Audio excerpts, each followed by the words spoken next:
The age of men is over and the age of these happy boys have just begun. Hey, how's it going, guys? My name is Jackie Fish, and honestly, just look at the smile on these orc faces. They are ready to pillage and burn, and yeah, they're very happy about doing it.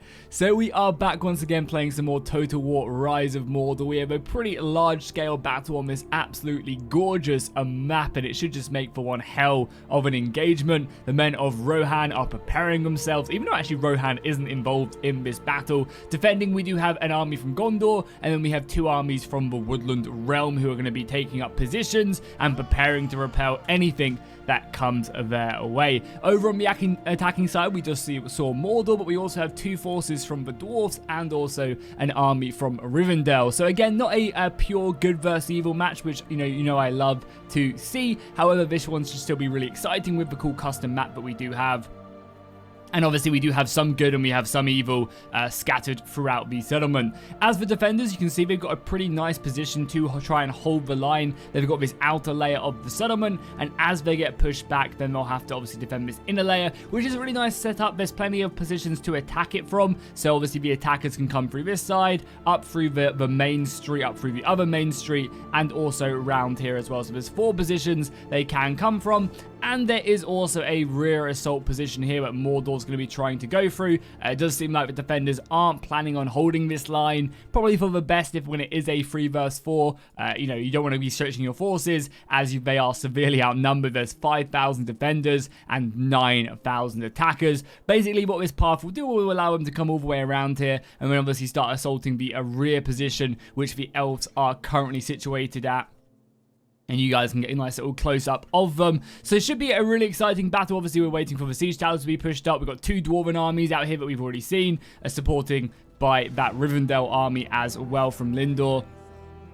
So, again, some very good infantry, a lot of shock infantry as well. We have some of the awesome-looking shipwright nobles here as well. I mean, just look at the quality in that armor. True craftsmanship of the elves, that is for sure. But let's jump ahead now until these siege towers are ready to pierce the settlement, and then we'll get into some combat. Okay, so the elves are now unleashing their volleys inside of the settlement, trying to go ahead and I guess just take down as many missiles as possible. We are also seeing the infantry now storming the walls, climbing up them ladders. If only they could climb up ladders like this in Mount & Blade Bannerlord, that would be the dream. However, they are assaulting this wall, basically trying to stretch the defenders as much as they can, and the defenders realize this and they're deciding not to try and defend every part of this settlement. So we're about to get some elf on elf civil war. A lot of the Linden arrows going in and finding their mark onto this unit of Elazalen archers, and they haven't actually lost a soldier yet. Fire arrows going off in the distance as well.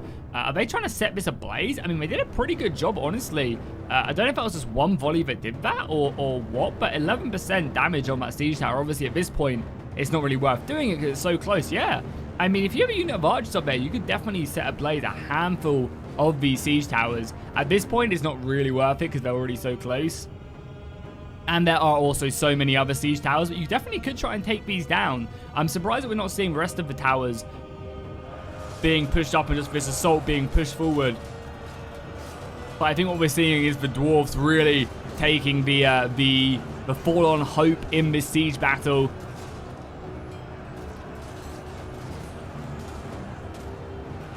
And their units just being, fully thrown forward against the elves.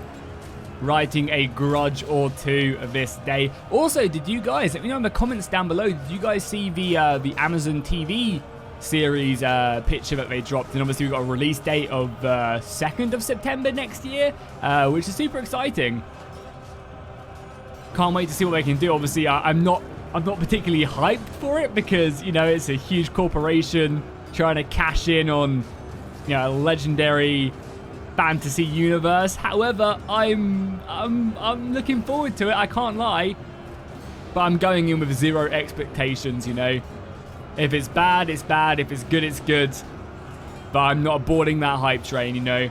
I'll wait until I watch it, or at least attempt to. But yeah, hopefully I'm gonna sit back and enjoy the ride. Regardless of whether it's good or bad, it's just good to have at least something. I watched The Hobbit like 5 times in cinemas, the first one. So, you know, it's just nice to have some Lord of the Rings action. And if it's amazing, then that's great. If it's bad, then, yeah, oh well. It is what it is. Back to this battle, though, you can already start to see the settlement starting to burn off in the distance, which looks super dope as the elves and dwarves just clash against one another.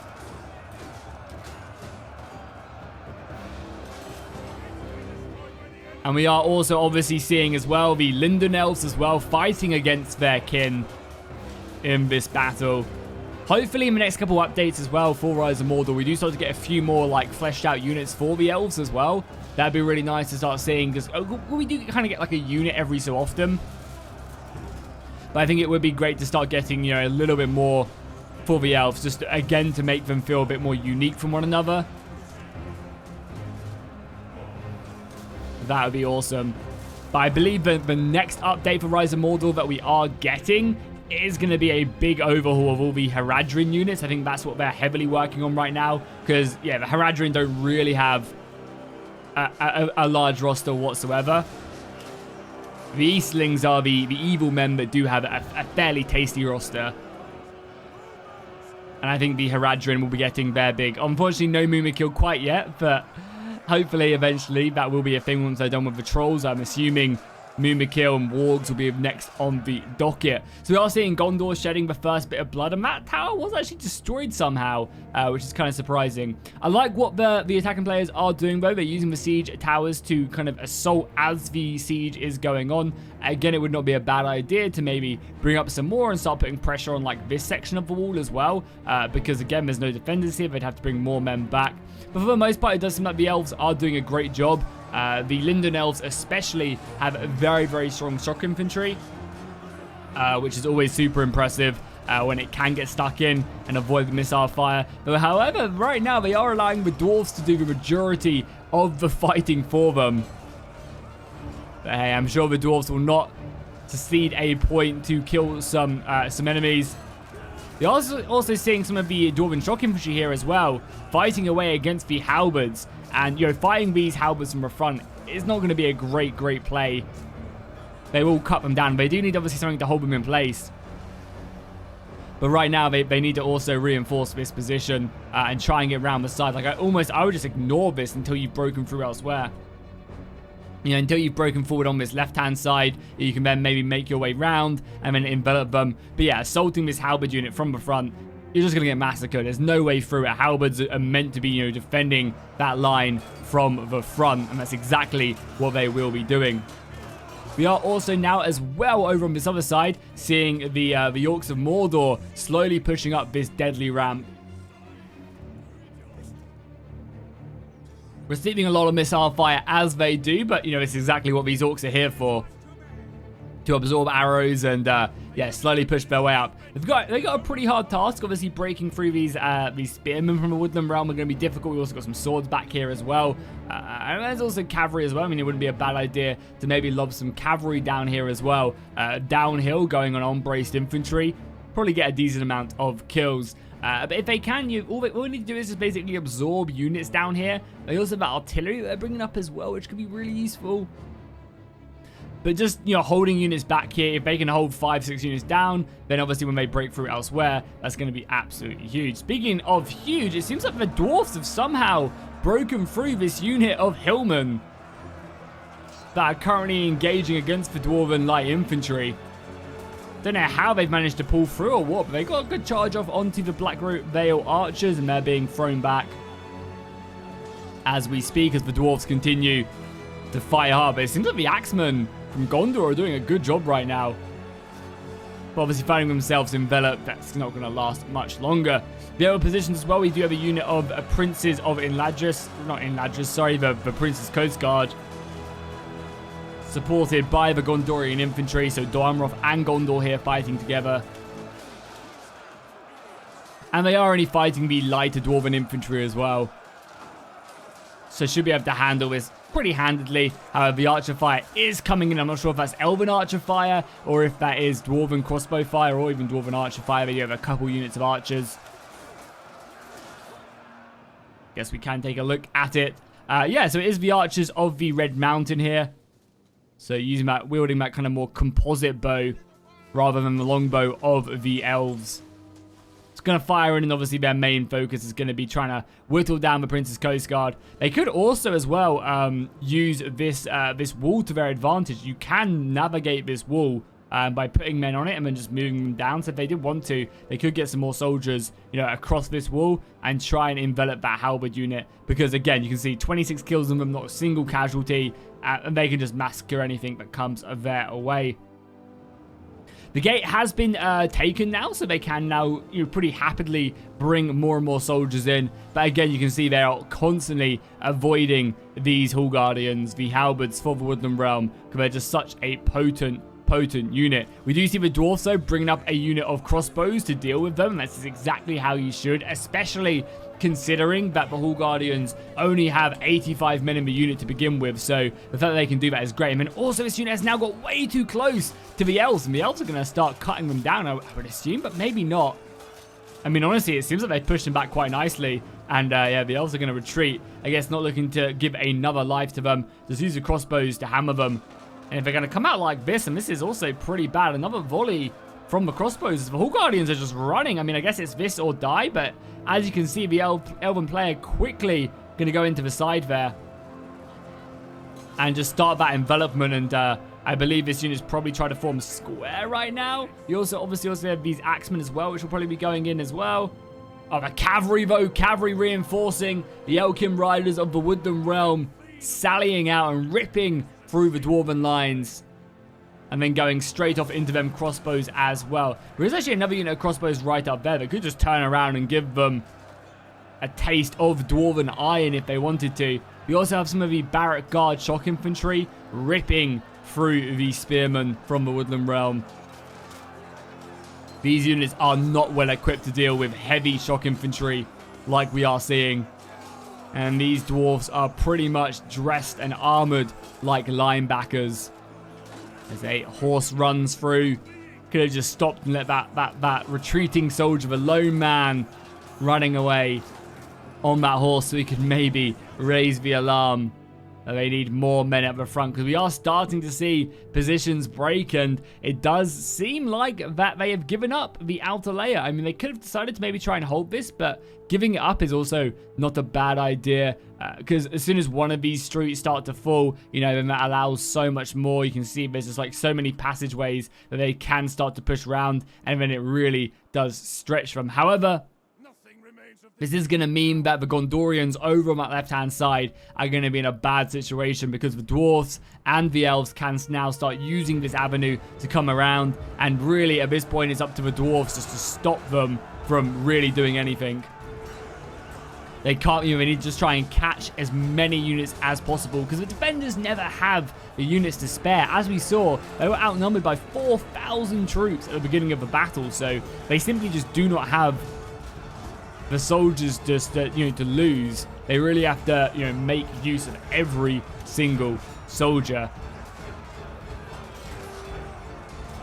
And as you can see, the defenders realizing that and pushing back. We are also seeing the Orcs of Mordor now. However, it's going to be actually a really nice move here, bringing up the Guards of the Teeth, a perfect unit here, a really good unit to be throwing up, because I believe the angle of this position is extremely hard for them to get some good volleys off without hitting their own units.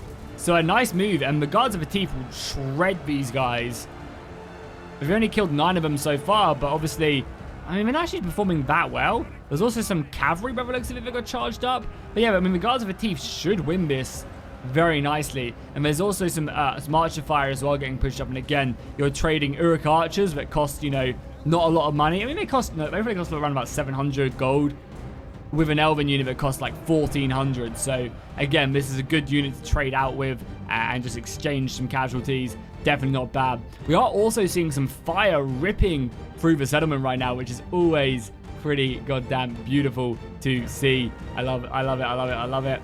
And right now, yeah, the elves are just moving in. I'm surprised we're not seeing this cavalry being utilized. Like, again, as the attacker as well, you don't want to just give up free kills. So using this cavalry would be great. But it does seem like, for the most part, the defenders are now cornered, at least on this outer layer. Obviously, there's multiple more layers that they have to go through. And right now, some more dwarfs fighting against the Gondorians. So I believe this Gondorian unit, as that guy gets chucked over, and I can only imagine slain on the ground. This Gondorian unit, I believe, was a javelin unit. What even are these guys? I'm not using any submods, so this is a unit. Yeah, it's a javelin unit. Just some coastal levies, nothing scary. They love they throw their loads and then they're done for pretty much, because as you can see, they are not well equipped whatsoever. And yeah, you can see the cavalry is now finally coming over to deal with this elven unit, which has over 100 kills, which is not bad considering you always have to keep in mind when it comes to kills, like what factions are fighting, because obviously Mordor's going to give up way more kills than, say, a faction like the elves. But, you know, they're fighting dwarfs and elves on this side, so 100 kills is actually really impressive.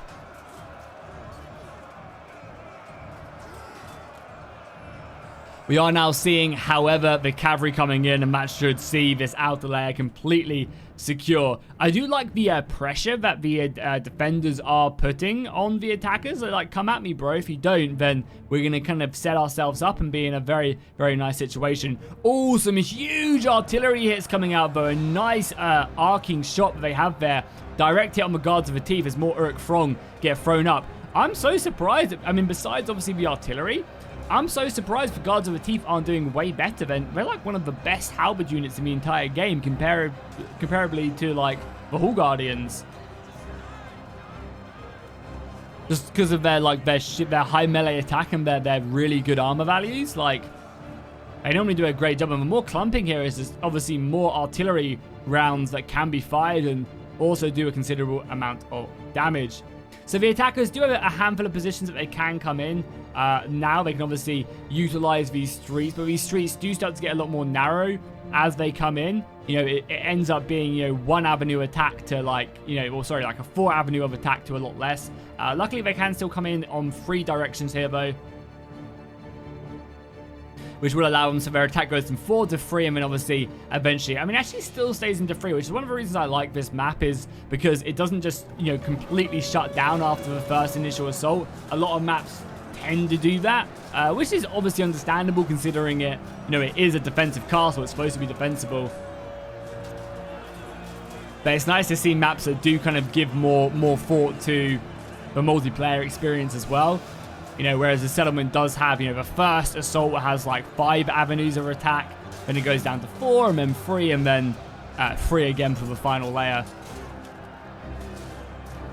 I mean, so far, that was a pretty good assault. We saw quite a few woodland elves rout there. However, the Hall Guardians, again, taking their pound of flesh, the arrow fire, looking to do as much damage as possible, lower some morale and also the stats. Does seem like we're going to get a big mass rout here as the fodder pretty much the fodder gets thrown in here. Nothing of particular value, just kind of the weaker units being sent in. Guards of the Teeth are doing good now.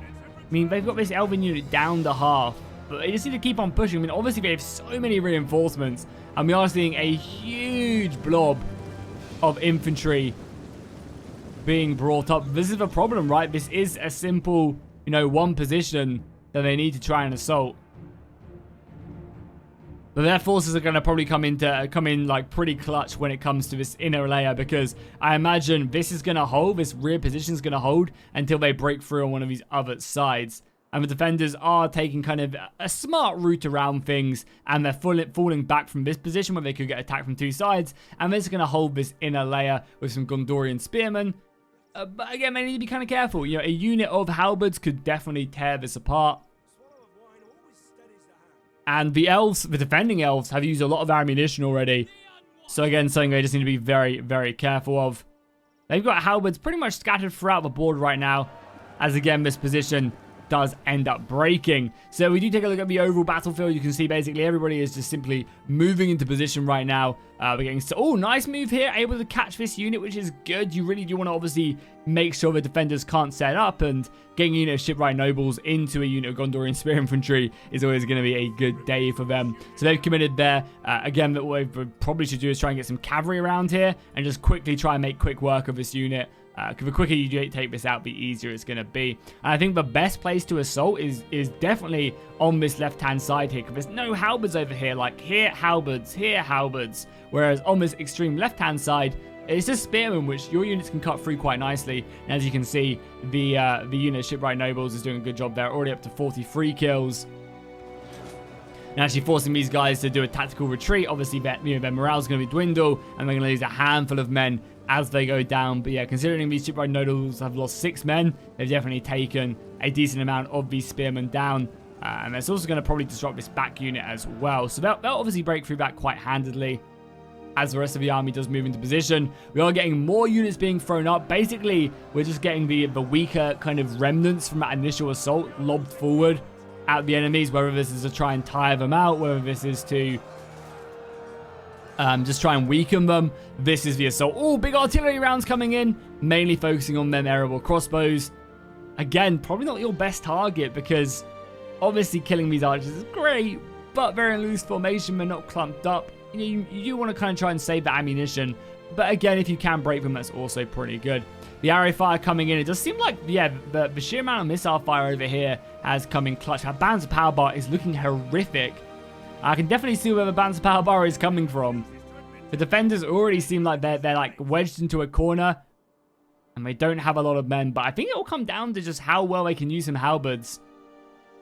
It really, really will, as we get finally some better men committed. And if they can break through this section quickly, that'd be scary. I saw a break, and for a second I hope. Obviously, the other blades have now reinforced, so nothing to worry about quite yet. But if they could have broken through here, my god, that would have been crazy good.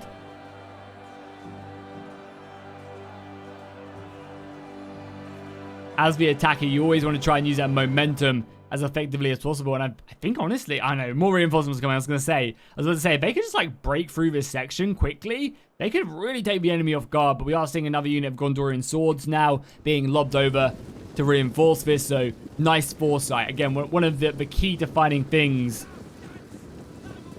for the Gondorians is, like, moving over here and just, you know, basically preparing for the worst, you know, knowing where your positions are weak and having men ready to react when you need to, because, yeah, the attackers can definitely exploit weaknesses from your position. We also have an archer line up here using that hill quite effectively. However, these elves are bloodied. A lot of them will need a decent dry cleaning after this battle, that's for sure. Some cavalry moving out as well, obviously disrupting the formation. And we are also seeing a bit of a pull through here by the Barrack Guard, just breaking their way through this, what seems like a disrupted unit right now.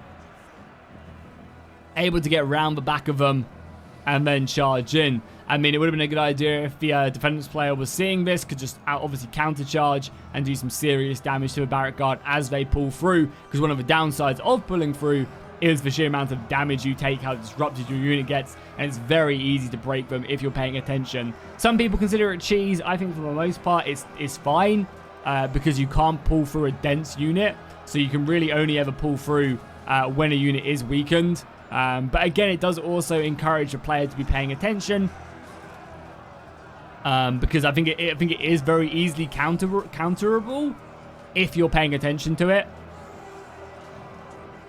But I can definitely see why some people don't like it. I personally don't mind it, because when I play to win. And, you know, you can definitely counter it very effectively by just counter-charging a unit doing it, and that unit gets slaughtered. But as I said, I can definitely see why people don't like it. Again, the bodies are piling up. That elf just got his head cut clean off there. But the bodies are piling up on this right breach. That's going to always be the case. Oh my god, the dwarfs are brutal. This shock infantry is actually doing some decent work. But as we can see, I think this is a harsh position. It's a shame they can't burn down any of this extra terrain as well to try and outflank them. I always like maps that add stuff like that as well, where you can like disrupt some of the settlements. And also look at the destroyed houses over here as the fire just rips through the settlement. Scary stuff indeed. But the elves are defending here, throwing in a unit of cavalry as well now, trying to break through. I mean, the 7th VI are a very good melee cavalry. But that arrow fire is immediately focusing in on them. And they are finding their mark on a handful of them units. So I guess just throwing them in because there's no real reason. It wouldn't be a bad idea just to dismount them and use them as a heavy infantry as well. That's definitely something players can do. The Swan Knight's coming in. Again, this is another reason why pull-through is kind of bad as well. If you have the cavalry to hit it, you can just, again, decimate it. As you can see, they're pulling through some more as this unit is so disrupted now. But it's easy pickings of the cavalry. The cavalry is just running in now and cutting them down. And that's a lot of casualties. Yes, they've broken through here, but they're taking a lot of damage whilst they do that as more and more elves throw themselves into the fight. This halberd unit is holding firm, but is obviously the focus point of a lot of missile fire. So the arrow fire once again claims another handful. And that's all it's trying to do really, is just, trying to take out 3 or 4 men each volley. And that adds up over time. You really do end up having a very decent line of casualties the more volleys you get in on your enemies. Yeah, you can see then Princess Coast Guard unit has already lost 40 men. The counterfire coming in. But again, this is absolutely fine. I'm happy trading missiles with a defensive player because I have that money to do so.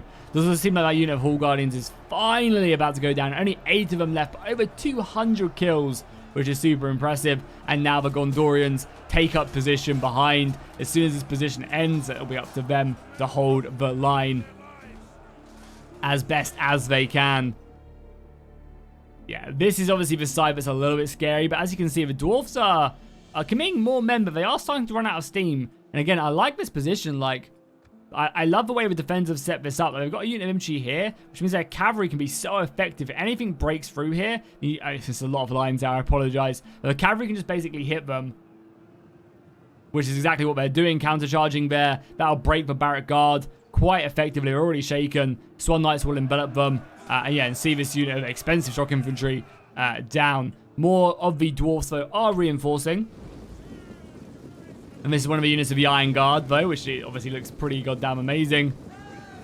And a unit of just Iron Infantry back there as well, equipped with the axes. So these are the higher tier infantry.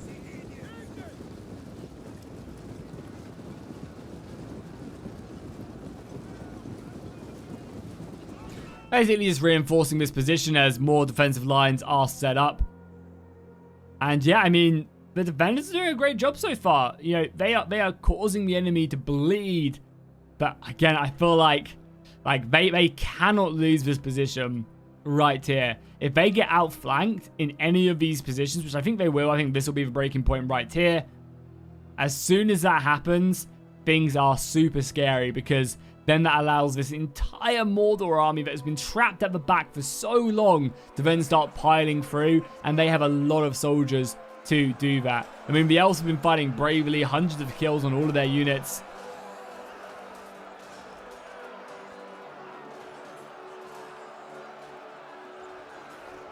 But there is only so much they can do. There's only so many orcs they can slay until they just get tired, overrun, and slain. And one elf going deep into enemy territory and being completely surrounded right there. How deep is he going to go? Look at him. He's just charging through, taking out as many. Oh, some fancy aerobatics as well. I mean, there's no way he makes it back, right? Trying to slice down another unit. I mean, there's literally like 10 of them. He must be going down soon. I mean, some of his boys are trying to get to him as that unit does also get slain there. I mean, so far, though, he's holding that line. Is he going to survive? No, there's no way. There's no way back for him, This is a one-way ticket. And there you go. He's now taken care of. Unfortunately, dying in a not-so-epic way.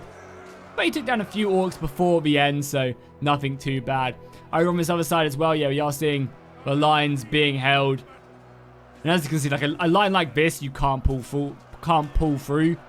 There's just too many soldiers to do so. Oh, the halberds have now broken. That's huge. The Princess Coast Guard actually being thrown back. And immediately you're seeing the elves counter-attack in. Seeing that, the line is now weak. They're throwing up. They've got their Guards of Imladris there. That's their halberd unit. I think this defense is running out of steam right now. Just chilly, not enough men.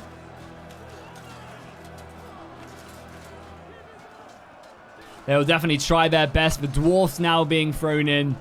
Just any added punch. Again, all they have to do is try and break through one of these positions, and the battle is surely theirs. You are now seeing as well more Gondorians jumping in, along with the Black Root Vale archers as well. Just everything to stem the bleeding. I mean, if you just take a look at the overall battlefield, every position is just so overrun. I think the artillery has been coming in here, killing a handful of very good units. The Tomb Wardens are now in as the fire once again rages on.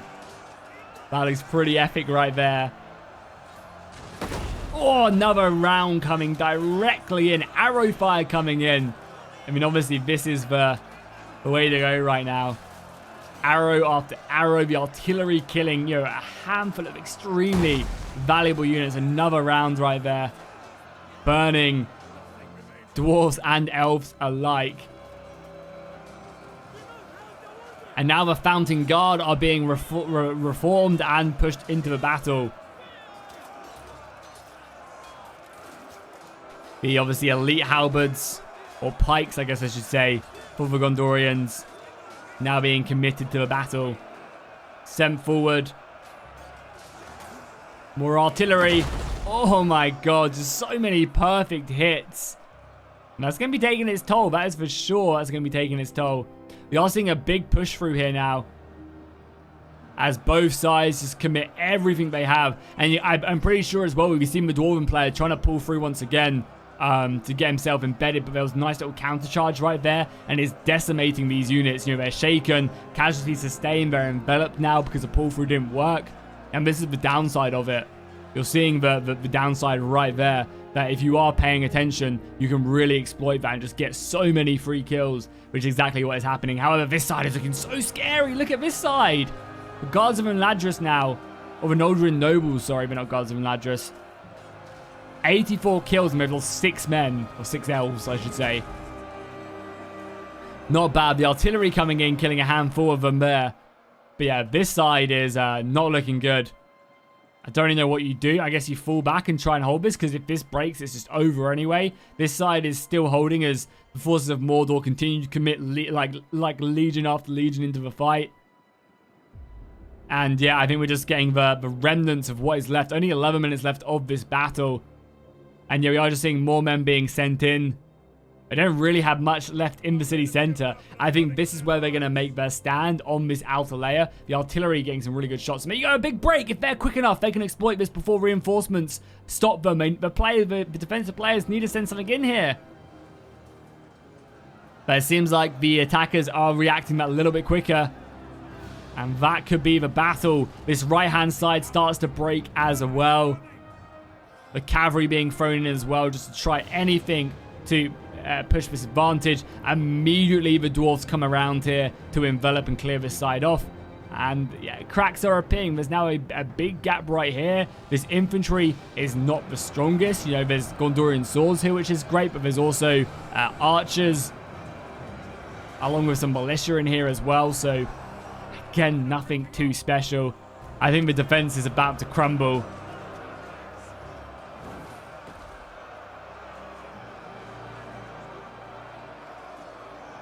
As more and more men, I say men, elves and dwarfs and orcs, just descend into this settlement. Another unit of spears now reinforcing. And this cavalry is obviously looking for good opportunities. And I think it's it's formed a wedge formation. It's going to go in and try and, I guess, countercharge this cavalry to stop it from pulling through.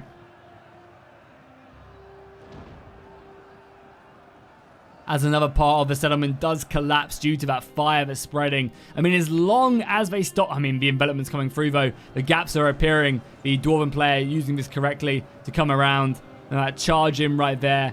Pretty nice counter flank. We need to get out of there, though, and probably come around and deal with this unit of spears that flanked through that gap.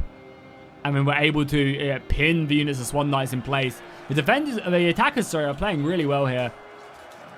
Even if you negate the pull-through stuff, they've done a good job at exploiting weaknesses, and they've just been that little bit quicker.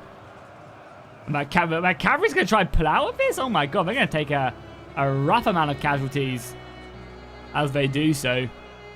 getting out of there. I mean, that Swan Knight unit is pretty much fully depleted. And you've got soldiers governing that now. And yeah, the settlement is lost. What can men do against such reckless hate? Where is Theoden when you need him to ride? Where's Aragorn to rally Theoden to ride out and meet them? The artillery is still coming in, and I mean, artillery has done some insane amount of damage. Once again, another beautiful artillery shot right there. Killing, I don't know, like 10, 15, 20 or dwarfs each volley. But there you go. They're falling back to this inner layer to make their last stand. The left-hand side, Mordor are finally in, and they're using that cavalry very effectively to charge down the enemy position. These Swan Knights are being sent out to try and delay them as quickly as possible. But the end is near. And this alliance of elves and dwarfs and Mordor seemingly are just too strong. And these are generally the situations you find yourself in 4v3s as well. Unless it's a very choke pointy map, it's always very hard for defenders to claim victory. But a lot of the time what players do as well is they do give the defenders a little bit more money, which I'm sure they did in this battle, just to kind of offset that. But I mean, again, this inner layer isn't that great as more artillery rounds come in. Unfortunately, pretty good hit there, killing a handful of horses. As you can see, this inner layer isn't like as defensible as maybe we're used to. As the cavalry charge comes in, I mean, that's not going to break the Citadel Guard. I say that, though. That charge was insane. I mean, it's not going to kill many of the Citadel Guard. That broke up the formation pretty heavily. God, I can't believe that. Citadel Guard was in shield wall and it was braced. I mean, I know that unit's good, and that's just going to allow this unit 7th VI to really get embedded in that unit. So, nice way of using that artillery, supported by the cavalry. Oh, another amazing shot right there, directly on top of the unit. But as I was saying, before that charge came in, it's not like, you know, this inner layer is like one choke point. It's still 3 choke points that the attackers have to try and break through. But again, there's not as many units now to defend this. I mean, this section is literally just arch. I also have a Fountain Guard, but that Fountain Guard is just getting hammered by arrow fire.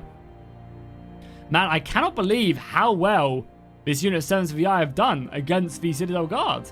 That unit is like the tankiest unit in the game and just got ripped apart from that charge. And then obviously the follow-up from the Orcs now being committed in.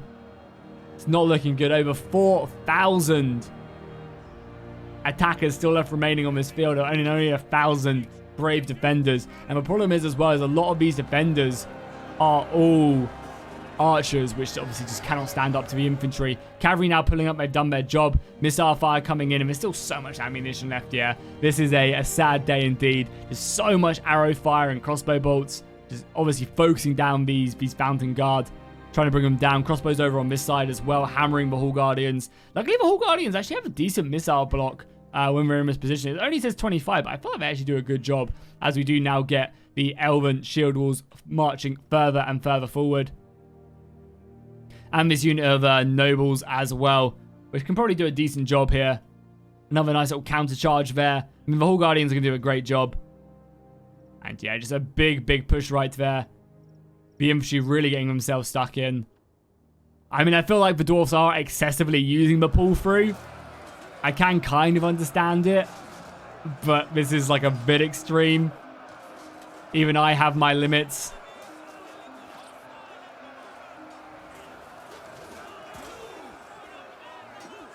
But yeah, I'd be very interested to see what you guys think of pull through. Is it punished enough? Is it a cheesy tactic? Do you think it's a valid tactic? Let me know. Because it is always a hotly debated topic. I think in a lot of mods it's fine in the right scenario. Like in the VDS Impera, you generally take a lot of casualties when you do it. You take a big morale debuff. If you get countercharged, you're screwed.